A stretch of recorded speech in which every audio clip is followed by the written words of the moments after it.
Hello friends, आज कल्पनास्थानचं पूर्ण आपण क्विकमध्ये रिव्हिजन पाहणार आहेत. फर्स्ट टॉपिक आहे मदन कल्पाध्याय. पर्याय: मदनः कराटश्च राटः पिंडितक फलम श्वसनश्च इति पर्याय उच्यते तस्य कल्पना. मदन फळचे पर्याय आहेत मदन, करहाट, राट, पिंडितक, फल, श्वसन. याच्यामध्ये टोटल मदन कल्पबोधक सारणीमध्ये 133 योग सांगितलेले आहेत, ज्याला तुम्ही असं लर्न करू शकता.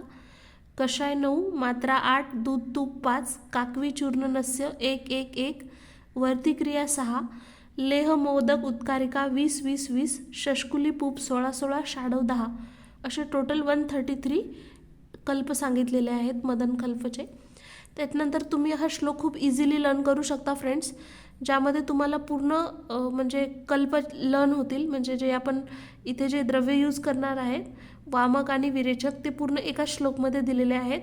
तत्र फलः जिमुतक इक्ष्वाकु धामार्गव कुटज कृत वेधानाम श्यामा तिवृत्त चतुरंगुल तिलवक महावृक्ष सप्तला शंकिनी दंती द्रवंती च. आणि मग तुम्ही डॅश डॅश करून व्याख्या सॅम लास्टमध्ये एंड करू शकता. नेक्स्ट आहे वमनवाला आणि विरेचनवाला श्लोक दिलेला आहे.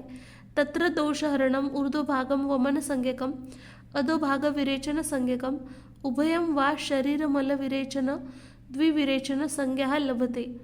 जे विरेचन द्रव्य असतात ते जल आणि पृथ्वी महाभूत प्रधान असतात आणि वामकवाले तेज आणि वायू महाभूत प्रधान असतात. मदन फलचा संग्रह कसा करायचा, संग्रहविधी विचारतात खूप वेळेस. त्यामध्ये तुम्हाला ऋतू लक्षात ठेवायचे. वसंत ग्रीष्म ऋतूच्या संधी काळामध्ये पुष्य अश्विनी मृगशिक्ष नक्षत्र मैत्र मुहूर्तावर मदनफळे संग्रहित करावीत. ती पिकलेली असावीत. पांढरा रंग असलेली कुशाच्या पुरचुंडीमध्ये ठेवून वरून गाईच्या शेणाचे लेप लावून करून सुकवायचं त्याला. त्यानंतर मग जवाच्या भुशामध्ये उडीद साळी मुगाच्या राशीमध्ये त्याला ठेवू शकतो. 8 दिवसानंतर ती फळे थोडी मऊ होतात आणि मधाप्रमाणे गोड सुंदर असा गंध येतो. मग पुरचुंडीतून बाहेर काढून फळे सुकवावीत. वाळल्यानंतर बिया काढून टाकाव्यात. मग त्या बियांना तूप, दही, मध, तिळाची पेंड चोळून पुन्हा त्या वाळवाव्यात. मग नवा घट आतील वाळू, माती, धूळ हे नीट पुसून चोळून घासून स्वच्छ करावा. मग त्यामध्ये गळ्यापर्यंत मदनफळाच्या बिया भरून घटाचे तोंड नीट बंद करून शिंकाळ्यात ठेवाव्यात. दोषानुसार अनुपान. ज्यामध्ये वातदोष प्रधान आहे किंवा वात जास्त प्रकोप असेल त्याला आपण मदनफळ, सुरा, सौविरक, तुशोदक, मैरेय, धान्य आम्ल, फल आम्ल, आंबट दही यासोबत दिलं जातं. द्राक्ष, आवळा, मध, ज्येष्ठ मध, फालसा, काकवी, दूध हे जे आहे पित्त ज्यांच्यामध्ये प्रकोप असेल त्यांना अनुपान म्हणून दिलं जातं.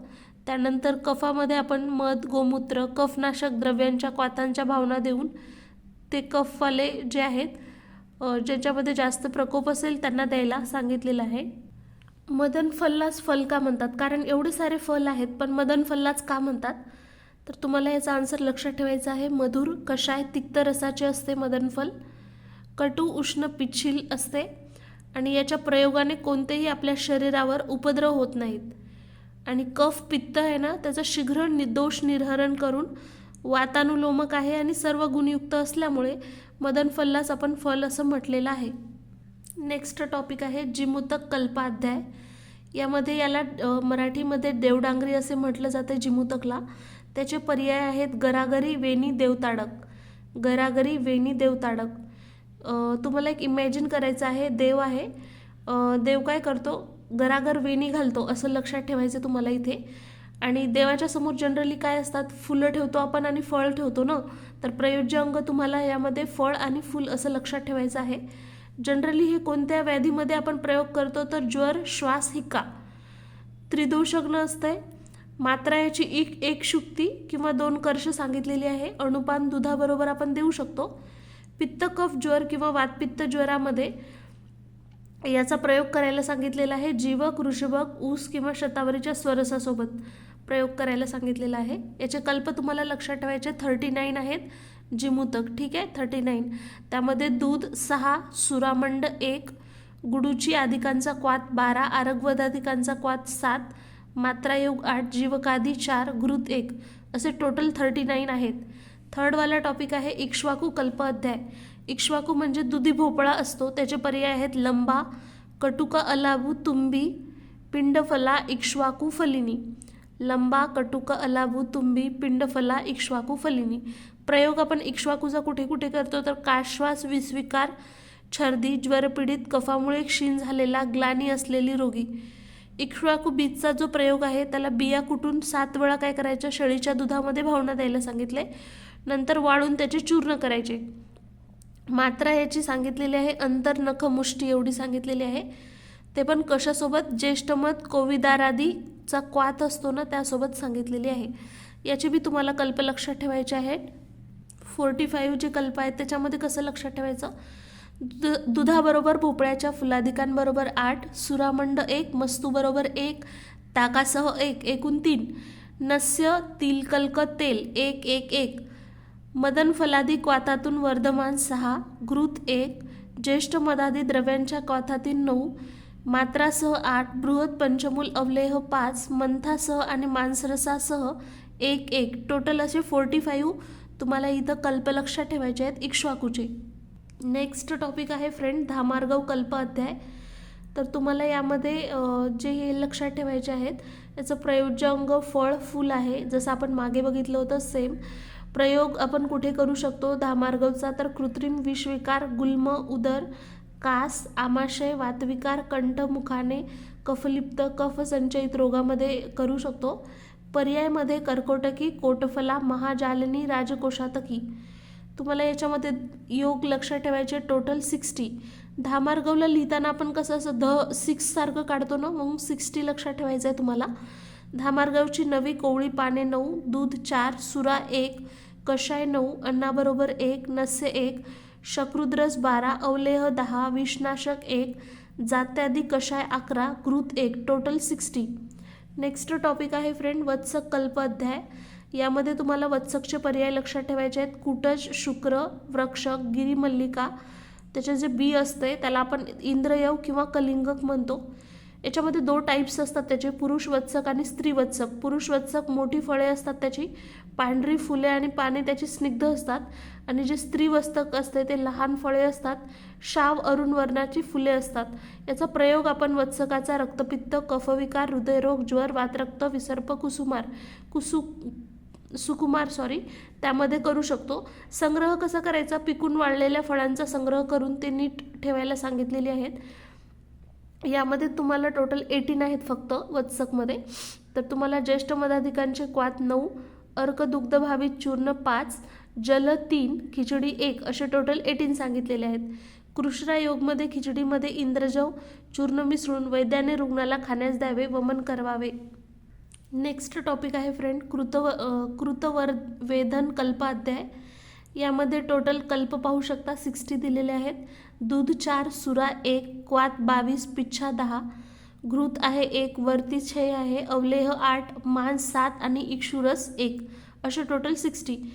कृतवेधनचे पर्याय काय काय आहेत, श्वेड, कोशातकी, मृदंग फल, दोडका किंवा कडू दोडका ह्याला असं म्हटलं जातं. गुण त्याच्यामध्ये अत्यंत कटू, तीक्ष्ण, उष्ण आहे. प्रयोग कुष्ठ, पांडू, प्लीहावृद्धी, शोथ, गुल्म, कृत्रिम विषादी जे काही रोग आहेत त्याच्यामध्ये आपण करू शकतो. कृतवेधनाचा एक इक्षुरस योग सांगितलेला आहे. कास रोगामध्ये रुग्णाने उसाच्या रसात कृतवेधाचं म्हणजे खायला सांगितलेलं आहे. दुसरं कृतवेधाचे 8 लेह योग सांगितलेले आहे की ज्याच्यामध्ये सांगितले 50 कृतवेध फळं घ्यायचं, त्याला कुटून त्याच्या 4 पट काय करायचं, रक्त कांचनार क्वाथामध्ये 1/4 वजना एवढे मदन फलादी 5 द्रव्याचा कल्क हाफ भाग व कृतवेधन 1 भाग कल्क घालून पाक अवलेहाप्रमाणे करावा आणि कोविदाराच्या 8 द्रव्याच्या स्वतंत्र अशा क्वाथापासून अशा प्रकारे अवलेह तयार होते आणि त्याचा प्रयोग करायला सांगितलेला आहे. त्यानंतर नेक्स्ट जे आहे फ्रेंड श्यामातिवृत्त कल्प अध्याय. तर याच्यामध्ये टोटल पाहू शकता 110 असे दिलेले आहेत कल्प. अमलादी 9, सेंधवादी 12, गोमूत्रादी 18, ज्येष्ठ मधादी 2, जीवकादी 14, दुग्धादी 7, अवलेह 8, शर्करा 4, पानकादी 5 सांगितलेत, ऋतूनुसार 6, मोदक 5, घृत व दुग्ध 4, तर्पण आणि चूर्ण 20, मध 2, संविरक तुषोदक 2 आणि षाढवादी 10, एकूण 110. सर्व ऋतूमध्ये आपल्याला निषत्तर योग उपयोगी असतो. श्वेत निषत्तर त्रायमान आहे. रानबोर, सातला, कुटकी, स्वर्ण, क्षीरीमूल याच्या चूर्णाला 3 दिवस गोमूत्र भावना देऊन स्नेहन केल्यानंतर गरम जलाबरोबर हा योग दिल्याने विरेचन होतो. वमन थांबवण्याच्या उपायाबरोबर विरेचन प्रयोग सांगितलेला आहे. थंड पाण्याचा शिडकाव करायचा, प्रसन्न करायचं मन, सुगंधी द्रव्यानं हुंगवायचं, दालचिनी, नागकेशर, विरेचन औषधी द्यायला सांगितलेले आहे. त्रिवृत्तचे पर्याय आहेत त्रिभंडी, त्रिवृत्ता, श्यामा, कुटरणा, सर्वानुभूती, सुवहा. गुण आहेत कषाय, रस आहे मधुर, वृक्ष, विपाक कटू आहे आणि कफ पित्तनाशक आहे. निषोत्तर सर्वरोगहर औषधमध्ये निषोत्तर जे आहे त्रिदोषनाशक औषधांनी केलेल्या विशिष्ट कल्पांमुळे सर्व रोगाचे निवारण होते म्हणलेले आहे. याचे प्रकार सांगितलेले आहेत, 2 प्रकारचे असतात, अरुण आणि शाव. अरुण ज्याला रक्तवर्ण म्हणतो ते श्रेष्ठ सांगितलेलं आहे. याच्यामध्ये नाजूक, बाल, वृद्ध, मृदू ज्यांचं कोष्ठ आहे तर त्यांना आपल्याला देता येते. आणि जे शाव काळ्या मुळाचं असते तर ते शीघ्र प्रभावकारक असते, मूर्छाकारक, धातुक्षीण, तीक्ष्णतेमुळे की नाही जे हृदयकंठ असते त्याला दुर्बल बनवते आणि दोषाचे शीघ्र निरहरण करून बहुदोष व्यक्तीमध्ये किंवा क्रूर कोष्ठ असल्यामुळे त्यांच्यामध्ये आपण देऊ शकतो. संग्रह कसं करायचं निषोत्तरचं, तर खोलवर गेलेले स्निग्ध सरळ असणारे निषोत्तराचे मूळ खोदून काढावे. मुळाचा मधला भाग घेऊन सालीसह साफ करून वाळून नीट ठेवायला सांगितलेलं आहे. प्रयोग कसं करायचं याचं, तर वमनाप्रमाणे स्नेहस्वेदन करून विरेचन देण्याच्या आधीच्या रात्री रुग्णाने केवळ पेया घ्यावी आणि मग सकाळी निषोत्तर चूर्ण घ्यायला सांगितलेलं आहे. यामध्ये हा एक क्वेश्चन खूप वेळेस विचारलेला आहे फ्रेंड, कल्याण गुडमोदक योग. तर याच्यामध्ये सांगितले सर्व ऋतूमध्ये प्रयोग करू शकतो आपण. पुत्रसंतती ज्याची इच्छा आहे, पौरुषदायक हे करते. पुन्हा मंद अग्नी, ज्वर, मूर्छा, मूत्रकृच्छ, अरुची, निद्रानाश, गात्रशूल, काश, श्वास, भ्रम, कुष्ठ, अर्श, कामला, प्रमेह, गुल्म, उदर, भगंदर, ग्रहणी, पांडू या सगळ्यांमध्ये आपण याचा प्रयोग करता येते. त्याच्यामध्ये जे द्रव्य सांगितलेत वावडिंग, पिंपळमूळ, पिंपळी, गजपिंपळी, त्रिफळा, बीरहित, पंचलवण, चित्रक, मिरे, इंद्रजव, जिरे हे सगळे जे आहेत प्रत्येकी 1-1 कर्ष घ्यायचं. तिळतेल आणि रक्तनिषोत्तर चूर्ण प्रत्येकी 8-8 पल, आवळा स्वरस, 3 प्रस्थ, गूळ, हाफ तुला सर्व मंद आचेवर शिजवायला सांगितलेलं आहे. मग पाक जे आहे घट्ट करून उतरून उंबराच्या आकाराच्या गोळ्या बनवायला सांगितलेल्या आहेत. जनरली ना जे निषोत्तर आहे तर ते सगळ्या ऋतूमध्ये त्याचं अणुपान अलग अलग सांगितलेलं आहे. तर तुम्हाला लक्षात ठेवायचे वर्षा शरद ऋतूमध्ये द्राक्षारस बरोबर विरेचन प्रयोग करायला सांगितलेला आहे आणि हेमंत ग्रीष्ममध्ये गरम पाणी. नॉर्मली जर तुम्हाला लक्षात नसेल तर तुम्ही गरम पाणी लिहू शकता कारण ते मोस्ट कॉमनली सगळ्याच याच्यामध्ये आपण यूज करतो. नेक्स्ट चतुरंगुल कल्प अध्याय. तर हा जो टॉपिक आहे बालकांमध्ये 12वा प्रयोग सांगितलेला आहे. जे 4 ते 12 वर्षामधील जे बालक असतात ना त्यांना जर दाह उदावर्त होत असेल त्यांना 12वा मगज द्राक्षारसात किंवा मनुका क्वाथात मिसळून द्यायला सांगितलेलं आहे. आणि प्रिय व हितकर अणुपान ज्या व्यक्तीच्या ज्या प्रकारे प्रेय व अन्न आवडते ते मग मधुर किंवा कटू लवण रसाचे असले तरी त्यात विरेचन द्रव्य मिसळून द्यायला सांगितलेलं आहे. म्हणजे आपल्याला जे आवडते त्या वस्तूमध्ये मिसळून आपण घेऊ शकतो. याच्यामध्ये टोटल 12 दिलेले आहेत. जे कल्प आहे त्याची योग संख्या द्राक्षा रस 1 म्हणजे याच्यात सगळे एकच आहेत, फक्त घृत 2 आहे. तर तुम्हाला फक्त नावं लक्षात ठेवायचे द्राक्षारस, सुरामंड, कोलसिदू, दधिमंड, आमलकी स्वरस, सौविरा, निषोत्तर क्वाथ, बिल्व क्वाथ, अवलेह, अरिष्ट.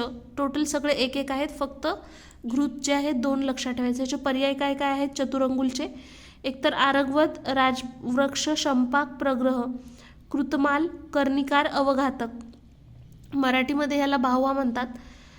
तर याची ट्रिक तुम्ही असं लक्षात ठेवू शकता. एक राजा आहे मोठा तर त्यांना काय करते त्याच्या घरी एक झाड आहे अरगवतचं, ते 4 अंगुल झालं की तो कापून टाकतो. ठीक आहे, तर ते लक्षात ठेवायचे. कृतमाल त्याच्यावरून थोडंसं तुम्हाला आयडिया येते की म्हणजे पर्याय जर विसरून गेले तुम्ही आरगवत, राजवृक्ष, शंपाक, प्रग्रह, कृतमाल, कर्णिकार, अवघातक, बाहवा. आणि गुण त्याच्यामध्ये मृदू, मधुर, शीत दिलेले आहेत. प्रयोग बाल, वृद्ध, क्षतक्षीण, सुकुमार, शतयुक्त, ज्वर सगळ्यांमध्ये करू शकतो, काहीच उपद्रव होत नाही. तर तुम्ही लक्ष ठेवू शकता तो जो राजा आहे त्याचा स्वभाव खूप चांगला आहे, म्हणजे तो सर्वांनाच बोलतो. बाल असेल, वृद्ध असेल, शीन असेल, सुकुमार असं. हृदरोग, वातरक्त, उदावर्त. संग्रहविधी काय करायचे, ह्याच्या ज्या शेंगा आहेत ते परिपक्व झाल्यावर गुणवान शेंगाला 7 दिवस वाळूच्या ढिगामध्ये पुरून ठेवून वाळवाव्यात. नंतर त्यातील मगज काढून स्वच्छ भांड्यामध्ये साठवून ठेवायला सांगितलेले. म्हणजे जसं आता चतुरंगुलला शेंगा लागल्या तर तो राजा काय करतो 7 दिवस की नाही कोणी खाऊ नये ते म्हणून वाळूच्या ढिगामध्ये लपून ठेवतो आणि मग नंतर मगज काढून स्वच्छ भांड्यामध्ये साठवून ठेवतो. नेक्स्ट जो टॉपिक आहे फ्रेंड, तिलवक कल्प अध्याय. यामध्ये तुम्हाला 16 लक्षात ठेवायचे आहेत योग. तर त्यामध्ये बघू शकता तुम्ही दध्यादी 5 आहेत, सुरा 1, सौवीर 1, अरिष्ट 1, कंपिल्लक 1 आहे, अवलेह 3 आणि घृत 4 असे टोटल 16 सांगितलेले आहेत. त्याचे पर्याय आहेत लोद्र, बृहत्पत्र, तिरीटक. लोद्र, बृहत्पत्र, तिरीटक. याचा जो त्वचेचा प्रयोग केला जातो तर मूळ साल घेऊन आतली जी साल आहे ते काढून टाकून बाहेरील साल वाळवली जाते व चूर्ण करावे. चूर्ण 3 भाग करावे. त्यातले जे 2 भाग असतात ते घेऊन लोद्राच्या 6 पट क्वाथ मिसळून घोटून 21 वेळा परिस्रावित करून घ्यायचे, गाळायचे त्याला. आणि हे जे परिस्रावित क्वाथाने उरलेल्या लोद्र चूर्णाला भावना द्यावी. नंतर त्याला दशमूळ क्वाथाची भावना द्यावी आणि नंतर हे चूर्ण नीट वाळून त्याचा आवश्यकतेनुसार प्रयोग करायला सांगितलेला आहे. याचा एक कंपिल्लक योग पण आहे जे आपल्याला लक्षात ठेवायचे. 10 वेळा भावना दिल्या जातात त्याच्यामध्ये. आणि हे जे चूर्ण आहे 1 कर्ष मात्रेमध्ये घेऊन कंपिल्लक क्वाथाबरोबर मिसळून द्यायला सांगितलेले आहे. तर तुम्हाला याची मूळ मेन घ्यायला सांगितलेली आहे, ते लक्षात ठेवायचं आहे. नेक्स्ट जे टॉपिक आहे सुधाकल्प अध्याय. तर याच्यामध्ये सुधामध्ये तुम्हाला लक्षात ठेवायचं की निवडुंगची शुद्धी कशी करतो आपण.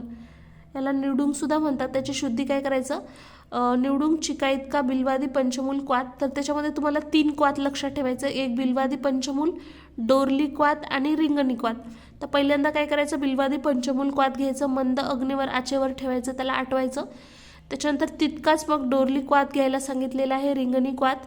ते घेऊन पुन्हा आटवायचं आणि चिकाच्या लहान बोरा इतक्या गोळ्या करायला सांगितलेल्या आहेत.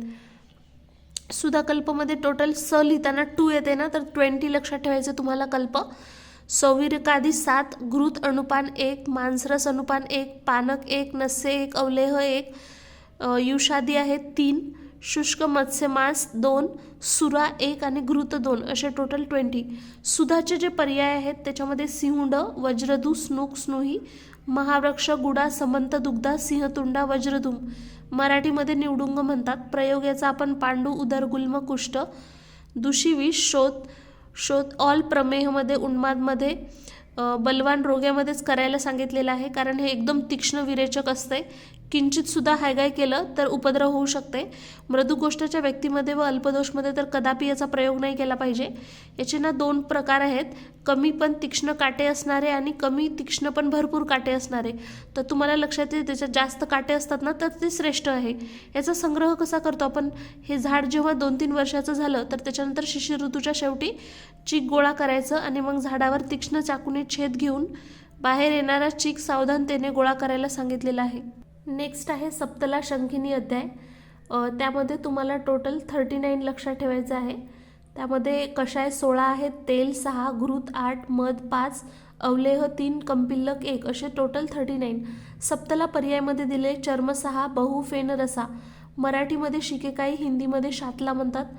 जे शंखिनी आहे त्याचे पर्याय दिलेले आहेत तिक्तला, यवतिक्ता, अक्षिपीड. प्रयोग आपण गुल्म, कृत्रिम विष, हृदयरोग, कुष्ठ, शोथ, उदरमध्ये करू शकतो. गुणमध्ये विकासी, तीक्ष्ण, वृक्ष. संग्रह फार न वाळलेल्या शंखिनीचे फळ गोळा करून त्यांची साल काढून ठेवायला सांगितलेली आहे आणि सप्तलाचे मूळ घेऊन नीट ठेवावे. कंपिल्लक योगमध्ये सप्तला शंखिनी याच्या चूर्णाला कंपिल्लक क्वाथाच्या 10 भावना द्यायला सांगितलेल्या आहेत. नेक्स्ट जे लास्ट टॉपिक आहे तो आहे दंती, द्रवंती. याच्यामध्ये दंतीची जे आहे आपण मुळं यूज करतो ना तर ते लक्षात ठेवायचे. दंती म्हटलं की शाव वर्णाची असतात आणि द्रवंती म्हटल्यावर ताम्रवर्ण. ह्या दोघाला कलेक्ट करायचं, मग त्याच्यामध्ये पिंपळी, मध याचा लेप लावायला सांगितलेला आहे. अग्नीमध्ये स्वेदन करायचं, वरी मातीचा लेप लावून मग त्याला स्वेदन करायचं.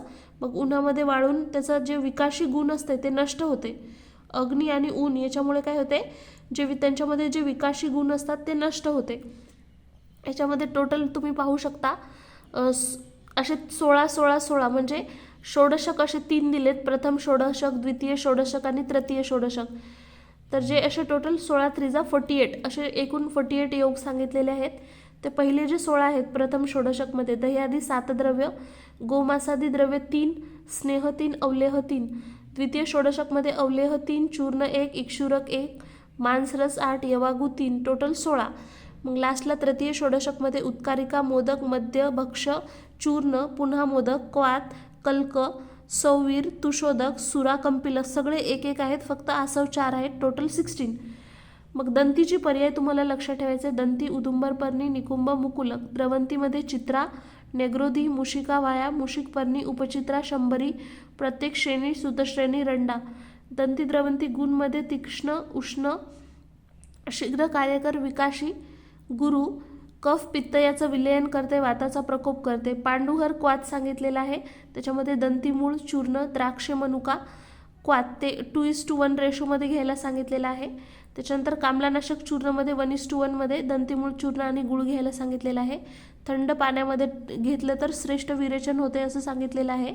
So friends, question paper analysis केल्याच्या नंतर मी असं पाहिले कॉमनली की त्याचे पर्याय, त्याचा प्रयोग, त्याचे गुण, पुन्हा त्याचे जे योग आहेत हे जास्तली मोस्टली आस्क्ड आहेत. तर तुम्ही असं जरी फॉर्ममध्ये केलात तरी तुमचं कल्पस्थानचा चांगल्या प्रकारे स्टडी होऊन जाईल. थँक्यू.